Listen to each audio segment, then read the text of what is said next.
महाराष्ट्राचं वाटोळं देवेंद्र फडणवीस कसे करीत आहेत याचे नवनवीन उदाहरणं समोर येत आहेत। भ्रष्टाचार करून शासकीय जमिनी विकून यांची अजून तहान भागलेली नाही, तर महाराष्ट्राचं वाटोळं करण्याच्या अनुषंगानं आता पुढच्या पिढ्या तरुण पिढ्या या व्यसनाच्या आहारी घालण्याचं एक रॅकेट सरकारच्या माध्यमातून हे चालवलं जात आहे। अशा प्रकारची गंभीर परिस्थिती आज महाराष्ट्रावर निर्माण झालेली आहे। आणि हे कशासाठी? तर सत्तेतून संपत्ती आणि संपत्तीतून सत्ता। भारतीय जनता पक्ष आणि त्यांचे मित्रपक्ष हे तमाशा स्वरूपामध्ये सरकार चालवत आहेत आणि या तमाशाचा जो वग घेतलेला आहे तिघांनी, तो घेतलेला पैसा फेक तमाशा देख। आणि तो तमाशा बघण्याकरता फेकणारा जो पैसा आहे हा कुठे समृद्धी महामार्ग, कुठे शक्ती महापीठ, कुठे शासकीय जमिनी विक यावर न थांबता आता हा पैसा त्यांनी थेट स्वरूपामधून आता व्यसनाच्या माध्यमातून कमवण्याचा निर्णय घेतलेला आहे। म्हणून एक फार मोठी कारवाई महाराष्ट्रात ही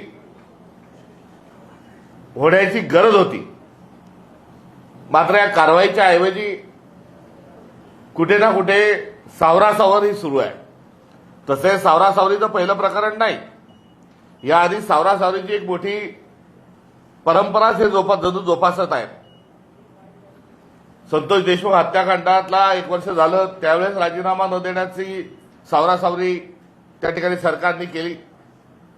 शेतकऱ्याच्या संदर्भात बेछूट विधान करणाऱ्या मंत्र्यांना, बारबाला नाचवणाऱ्या मंत्र्यांना, बलात्काराच्या वेळेस महिला किंचाळली नाही का ते म्हणण्याच्या अनुषंगानं आणि पुण्याच्या जमिनीमध्येही ही सावरासावरव ही समोर असतानाच आता महाराष्ट्राला उडता महाराष्ट्र करण्याचं एक जे पाप सरकारच्या माध्यमातून होत आहे याचा आम्ही निषेध करतो। आणि हे सरकार नेमकं कसं, हे डॉन आहे का? म्हणजे आम्ही मुख्यमंत्री देवेंद्र फडणवीसांना माननीय नामदार देवेंद्र फडणवीस म्हणायचं का आम्ही त्यांना डॉन देवेंद्र फडणवीस म्हणायचा हा एक मूलभूत प्रश्न निर्माण झाला आहे। आणि हा त्यांच्यापुरताच नाही, तर आता हा जो प्रश्न आहे हा मैं हूं डॉन या आविर्भावामध्ये एकनाथ शिंदे साहेबांची या प्रकरणातली एंट्री जी आहे ही फार मोठ्या प्रमाणावर लक्षवेधी आहे। आणि आपण सर्व भाऊ आणि मिळून सर्व खाऊ हा महाराष्ट्र ते लुटत आहेत। आणि तुर्तासचं जे प्रकरण आहे ते अंमली पदार्थाचं रॅकेट हे सरकार कसं चालवतं याचं ते उदाहरण आहे। अंतिम आठवडा प्रस्तावावर मुख्यमंत्री देवेंद्र फडणवीसजी काय म्हणाले की हे ड्रग जे आहेत, हे एमडी जे ड्रग आहे हे बनवणं अत्यंत सोपं आहे, फारच साधं आहे, कोणी बनवू शकतं। अहो, आपण सांगत असताना मुख्यमंत्री महोदय आपल्याला जनाची नाही तर मनाचं तरी काही वाटायला हवी होती की एक ड्रग बनवणं सोपं आहे सांगताय, याचा अर्थ कायदा सुव्यवस्था आपली अस्तित्वात नाही, मटक्याचं दुकान चालवं तितक्या सहजतेने हे होतं असं आपण आपल्याला म्हणायचं आहे का? की आपल्याला संघाची शाखा एवढ्या सहजतेने रिंगण करून झेंडा काढला की लगेच भरता येते तेवढी सोपं आहे असं आपल्याला म्हणायचं आहे का? म्हणजे आपण जबाबदारी एका वैधानिक पदावर आहे आणि आपण उदात्तीकरण करतात। आपला भय कायद्याचं राहिलेलं नाही आणि कायद्याचं भय राहिलेलं नसताना आपण आरोपींना मोकाट सुटून दिलेलं आहे। कुठेही शासन म्हणून आता धाक आपण ठेवलेला नाही जाणून बुजून, आणि त्यामुळे हे सोपं झालेलं आहे। आणि हे अत्यंत साधं आहे, आपण फार सहजरित्या जे बोलून गेलात हे सहजरित्या बोललेलं वक्तव्य नाही, तर हे आपण या महाराष्ट्रामध्ये गुंडांची टोळी एकत्रित स्वरूपात कशी चालवतात आणि आपणच महाराष्ट्रातले खरे आका कसे आहात हे आपल्या वक्तव्यातून आपण सिद्ध केलेलं आहे। मुळात या घटनेच्या अनुषंगाने मी फक्त 5च मुद्दे आपल्यासमोर मांडणार आहे। पहिला की ही जी कारवाई झाली या कारवाईच्या मुळाशी काय होतं, तर कारवाईच्या आदल्या दिवशी 2 किलो एमडी जे आहे हे विशाल मोरे नामक जो एक अजितदादा पवार यांच्या जवळचा यांच्या पक्षातला जो एक नेता होता याच्याजवळ 2 किलो एमडी सापडलं जातं। आणि हे 2 किलो एमडी सापडल्यानंतर पोलीस जेव्हा तपास करतात तेव्हा तपास करताना ओंकार दिघे व प्रकाश शिंदे या दोघांशी त्याचा संबंध हा सुनिश्चित होतो. तर मुळात पहिला प्रश्न आहे की दिघे व प्रकाश शिंदे या दोघांचा व विशाल मोरे यांचा काय संबंध आहे, या संदर्भामध्ये पोलीस विभागानं तात्काळ याची माहिती द्यावी, हा असणारा पहिला प्रश्न आहे. दुसरा प्रश्न हा आहे की प्रकाश शिंदेला कारवाई ज्यावेळेस झाली त्याच्या आदल्या रात्रीपर्यंत हॉटेल तेजसवर विशाल मोरे आणि प्रकाश शिंदे हे सोबत होते. या हॉटेलवर विशाल मोरेला अटक झाल्यानंतर प्रकाश शिंदे यांना कसे निघून जाऊ देता आले, त्यांना का सोडले, हा असणारा दुसरा प्रश्न आहे.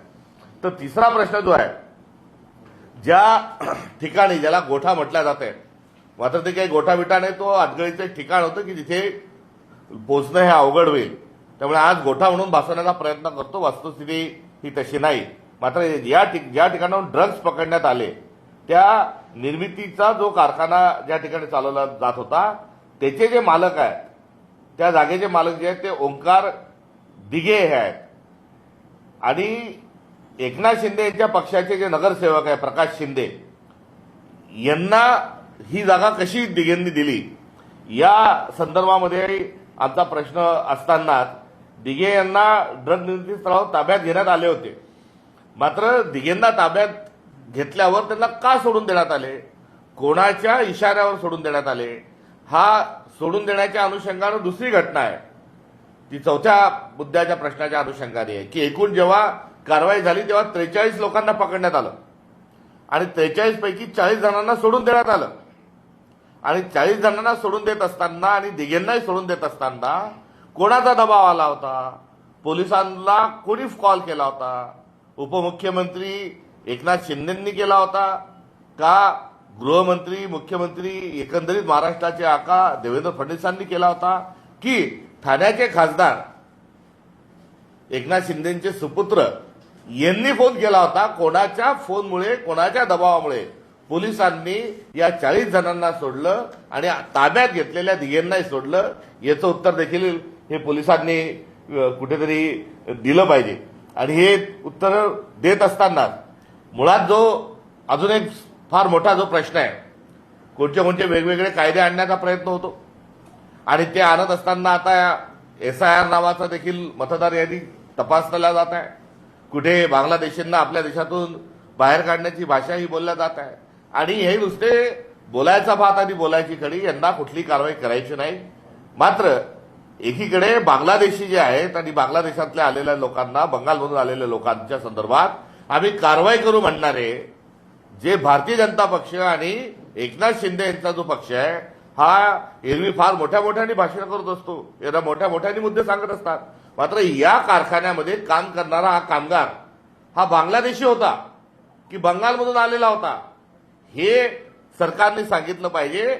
असा बांगलादेशी कामगारांना आणून, बंगालमधील कामगारांना आणून त्या ठिकाणी एवढ्या अतिदुर्गम भागात ते कसे आले, त्यांना कोणी आणलं, याचं उत्तर देखील सरकारने दिलं पाहिजे. बंगालवरून सहजरित्या कोणी येऊन आता अतिदुर्गम भागात जाऊ शकत नाही. त्यांना आणणारा दुसरा तिसरा कोणी नसून एकनाथ शिंदे यांचे जे प्रकाश शिंदे जे नगरसेवक आहेत, त्याच्या जवळचे जे नगरसेवक प्रकाश शिंदे, हे या सगळ्या प्रकरणातला ही कंपनी चालवणारे, हे निर्मिती चालवणारे ते व्यक्ती आहेत. ही पहिली घटना नाही, ही निर्मितीचा अजून जे रॅकेट आहे याचाही शोध घेतला गेला पाहिजे. वर्धा जिल्ह्यामध्ये अशाच प्रकारचा एक MD निर्माण करणारी एक फॅक्टरी पकडल्या गेली, अजून मराठवाड्यातही अशाच प्रकारची पकडल्या गेली. आणि आता थेट दस्तूरखुद्द जिथे एकनाथ शिंदे साहेबांचं वरती शेत आहे त्याच जिल्ह्यामध्ये, त्याच ठिकाणी आता आपण तिथे शेती करायला जाता आणि आपल्या शेतीच्या भागाच्याच खाली जर MDची ड्रग निर्मिती होत असते, याचा अर्थ काय करायचा? आपण शेती करायला जाता की तो आपला अड्डा आहे? हाही एक प्रश्न या निमित्तानं महाराष्ट्राला पडलाय आणि याचा सर्व प्रश्नांची उत्तर ही कारवाई करून ही झाली पाहिजे. पुण्यामध्ये जमीन विकल्यानंतर, जमीनचा सौदा झाल्यानंतर जो मुख्य आरोपी आहे, मुख्य चोर आहे, त्याला सोडून दिलं आणि त्या प्रकरणावर पडदा टाकण्याचा प्रयत्न होत आहे. तसाच प्रकाश शिंदे हा एकनाथ शिंदेचा पार्थ आहे आणि या पार्थला वाचवण्याकरता एकनाथ शिंदे आपलं पूर्ण राजकीय वजन हे वापरत आहे, हा आमचा थेट आरोप आहे. त्यामुळे या सर्व गंभीर प्रकरणाच्या अनुषंगानं पोलिसांचे वाभाडे निघत आहेत. मात्र पोलीस आणि गृहमंत्री आणि मुख्यमंत्री या संदर्भात काही खुलासा करायला तयार नाही. संपूर्ण महाराष्ट्राने लक्षात आलंय की हे कसं चालतंय, कोण याचा बोलवता धनी कोण आहे, याला चालवता धनी कोण आहे, 3 जणांवर कारवाई काय झाली, एवढे वाभाडे निघत असताना ताई आता टचका मच न करता आपण काय करतात मुख्यमंत्र्यांना हा असणारा एक महाराष्ट्राचे नागरिक हा प्रश्न विचारत आहे. त्यामुळे महाराष्ट्राचा उडता महाराष्ट्र हा करण्याचं पाप या सरकारने करू नये आणि जनाची नाही तर मनाची बाळगून या संपूर्ण प्रकरणामध्ये त्यांनी तातडीने कारवाई ही करावी. नाही तर वोट चोरीच्या माध्यमातून आपण सत्ता मिळवली आहे. आता ड्रग्ज सारख्या पैशातून आपल्याला जर सत्ता टिकवायची जर आपण स्वप्न बघत असाल तर हे पाप आपल्या हातून होऊ देऊ नका, हा कडक इशारा देखील त्यांना या निमित्ताने द्यायचा आहे. जवळची जी व्यक्ती आहे तुम्ही बोलतायत, मात्र कुठल्याही प्रकारची कारवाई त्यांच्यावर करण्यात आली नाही. तुम्ही बोलताय दबाव टाकला गेलाय, नेमका कोणाचा दबाव आहे आणि कधीपर्यंत म्हणजे कारवाई शक्य? प्रकाश शिंदेंवर कारवाई होऊ न देण्याकरता थेट एकनाथ शिंदेचा दबाव आहे का एकनाथ शिंदेच्या फार संबंधामध्ये संपर्कामध्ये असणारे जे दिल्लीला सदाकदा जातात केंद्रीय गृहमंत्री त्यांचा दबाव आहे, याचा खुलासा सरकारने केला पाहिजे. 4 दिवसापूर्वीच एकनाथ शिंदेंनी आपल्या खिशात गृहमंत्री टाकल्याचं एक वक्तव्य, अमित शहाजींना टाकल्याचं एक वक्तव्य ते राजकीय पटलावर जिवंत असताना या प्रकरणात कुठे अमित शहा यांनी फोन करून या एकनाथ शिंदेच्या पार्थला वाचवण्याचा प्रयत्न केलेला आहे का, याचं उत्तर देखील सरकारने दिलं पाहिजे. सर, आज खरं तर निवडणूक आयोगाची पत्रकार परिषद आहे. ज्या महापालिका निवडणुका गेले कित्येक वर्ष प्रलंबित होत्या त्या आज जाहीर होण्याची शक्यता आहे. तयारी झाल्याने तुम्ही देखील हरकती नोंदवल्या होत्या, त्याची जी आहे ती पुष्टी झालेली आहे का? तुम्ही समाधानी आहात का? या संदर्भामध्ये फार मोठे पुरावे आम्ही निवडणूक आयोगाला सादर केलेले आहेत. ठिकठिकाणच्या संपूर्ण महानगरपालिकांमध्ये आमच्या आक्षेप हरकती आम्ही नोंदवलेल्या आहेत. आक्षेप हरकती नोंदवून त्यावर कुठल्याही प्रकारची अद्यापर्यंत कारवाई झालेली नाही. एवढंच नाही तर पुणे महानगरपालिकेमध्ये भाजपचा एक पदाधिकारी येऊन कसे वॉर्ड फॉर्मेशन करतो आणि कोणत्या गल्ली कुठे टाका सांगतो या संदर्भातलं देखील शासकीय डॉक्युमेंट व्हिडिओ हे देखील आम्ही सादर केलेले आहेत. एवढे सर्व पुरावे देऊनही निवडणूक आयोग हा झोपा काढतोय का, हाच एक प्रश्न या निमित्तानं उपस्थित होतो. तुम्ही इतके पुरावे देऊनही शेवटी निवडणूक आयोगाने काही केलं नाहीये. तुम्ही असेल किंवा मग इथे तुमचे मित्र पक्ष आहेत, वारंवार तुम्ही त्यांना भेटलात, पत्रव्यवहार केले, दुबार मतदानाचा मुद्दा देखील उपस्थित केला. मात्र आज अंतिम तारीख आहे, ज्या काही हरकती आहेत त्याच्यासाठी देखील वॉर्ड म्हणजे कुठल्या वॉर्डमध्ये कुठला मतदार असेल याची देखील आज अंतिम यादी जाहीर होईल. निवडणुका देखील जाहीर होत आहेत. पारदर्शक पद्धतीने या सगळ्या गोष्टी लक्षात ठेवून वाटतं निवडणुका होतील? अजिबात निवडणुका या फ्री अँड फेअर करण्याच्या अनुषंगाने निवडणूक आयोग वाटचाल करत नाही. आणि हे वोट चोर आहेत हे जे आम्ही वारंवार जे सांगतोय त्याचे असणारे सर्व पुरावे आहेत आणि या सर्व मुद्द्यांना घेऊन आम्ही आता जनतेपर्यंत जाणार आहोत. थँक्यू.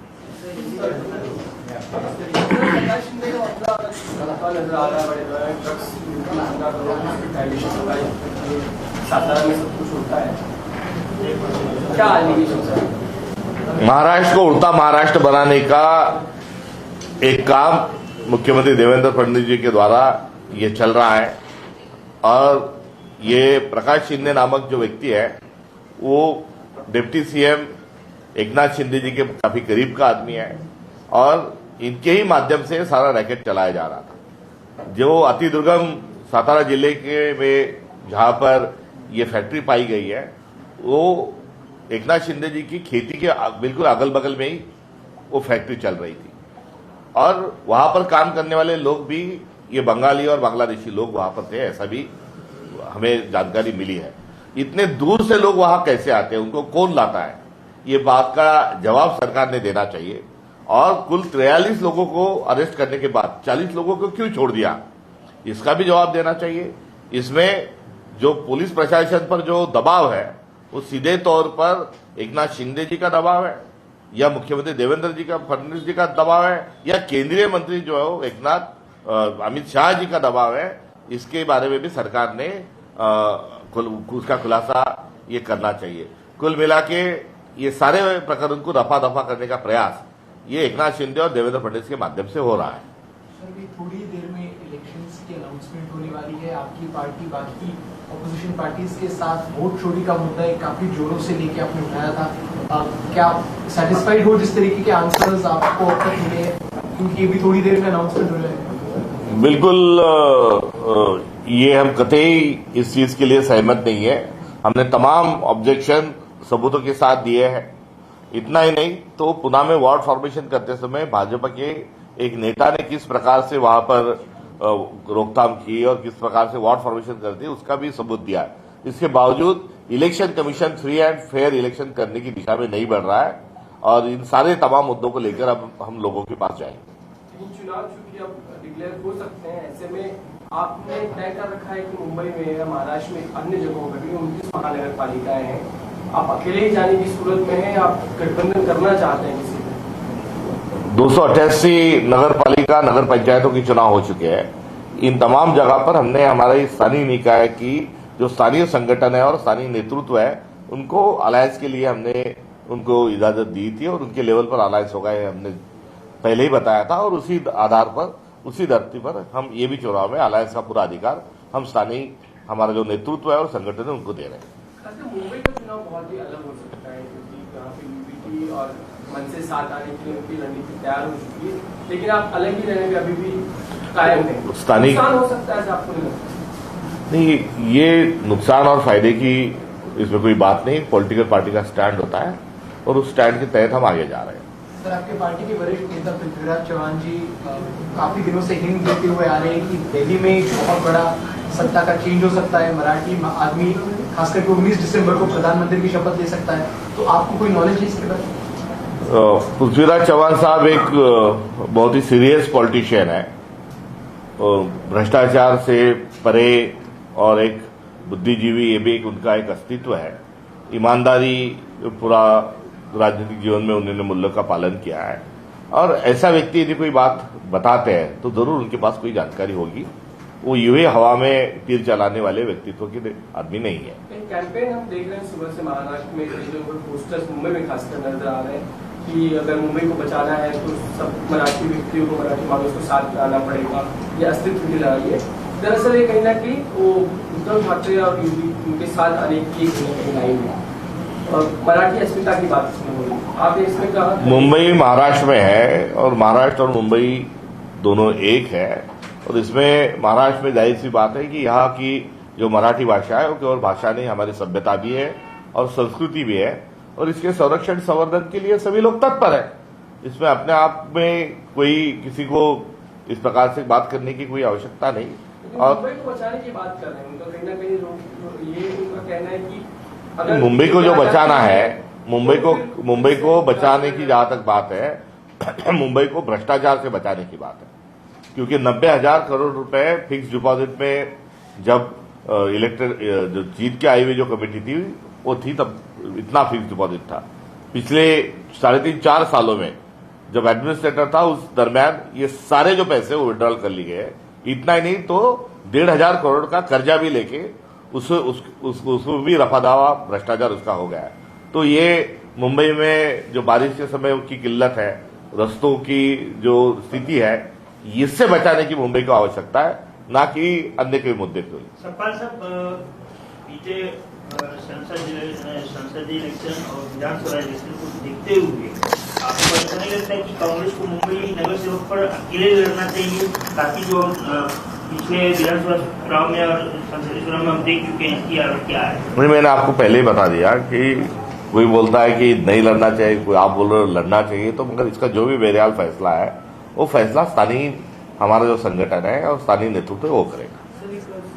कांग्रेस का रैली था दिल्ली में, उसमें मोदी के कबूतर इस तरीके का नारा लगाया गया, वोट चोरी के दौरान इस तरीके का नारा लगाया गया। इस नारे को किस तरीके से देखते हैं? क्या नारा? कल कांग्रेस का दिल्ली में नारा हुआ, वहाँ पे कांग्रेस के कुछ कार्यकर्ताओं ने इस तरीके नारे कि मोदी तेरी कब्र, मतलब प्रधानमंत्री के बारे में इस तरह की भाषा का प्रयोग करना आपत्तिजनक नहीं है। मुझे कोई उस बारे में जानकारी नहीं।